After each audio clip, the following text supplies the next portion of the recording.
Hey, my name's James, and in this video I'm going to show you how to create this button with a super engaging hover effect where the fill follows the cursor both on entry and exit. It's a really fun animation and a great addition to the right kind of website. Now, I spent a bunch of time working out how to do this, and we're going to use a code override to make it happen, but don't worry, I've done all of the coding for you, so no coding required. Let's dive in. I'll provide a remix link to this project, which includes a ready-made button component, so feel free to copy that directly if that's what you need. However, you might already have a button in your project, so I'll walk through how to apply the code override in your own design. Let's start by quickly creating a button from scratch. So I'll hit F to create a frame, and then T to add some text, and then I'll hit Option Command K to turn it into a component, call that button, et voila, a button. It's not winning any beauty contest yet, but hey, even the fanciest buttons start somewhere. Now let's style it. I'll hit the layout to center the text.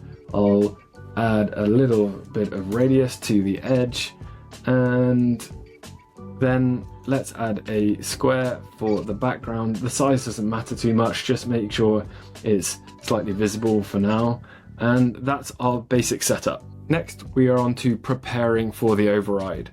To ensure the override works, we need to make three crucial adjustments. First, we need to make sure the background is square with a locked aspect ratio. So if you missed that earlier, then you can just do that in the properties panel on the right-hand side. Second, we need to set the background frame to absolute, and we need to make sure it is pinned in the middle, not to any one of the sides like this. So pin it in the middle. Finally, we need to select the text and hit styles, and then select pointer events and make sure that is set to none. This stops the text from disrupting the hover effect. It's kind of like the background telling the text, hey, this one's not for you, it's my turn in the spotlight. Now we can continue styling the button as we usually would. If I make that a bit bigger, I can see that actually it's sitting in front of the text. So I'll select the text and go to Z index, and we'll give that a Z index of 1 to bring it in front. I'll select the background, and we can give this a purple background color now.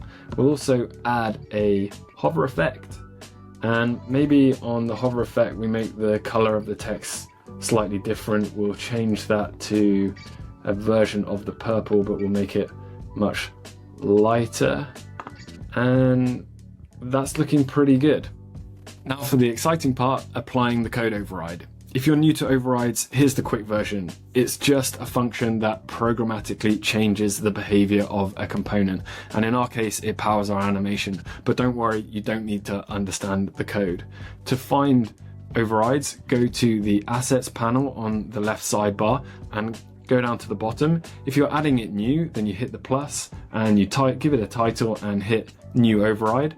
I'm not going to do that right now because I've already added the override into the project to save some time. If you're curious, this is what the code overrides looks like. I've added some comments in the code to explain how it works. And for those of you who want to tweak the animation, the key values can be found down at the bottom here. And if you need help with that, then check out the Motion, formerly FrameMotion documentation. Now with the code override added into our assets, we go back to the button and then apply it to the background. So we need the background layer selected, and then we can go to the properties panel, go to code overrides, find the right file, and then select the with follow cursor override. And that's it. If everything's gone to plan, you should have a button with the smoothest hover animation in town. If not, then remember to check those crucial steps I mentioned earlier. If you enjoyed this video, then don't forget to like and subscribe. If you didn't, then just hit the like button anyway. It's a free workout for your mouse finger. Thanks for watching, and see you in the next one.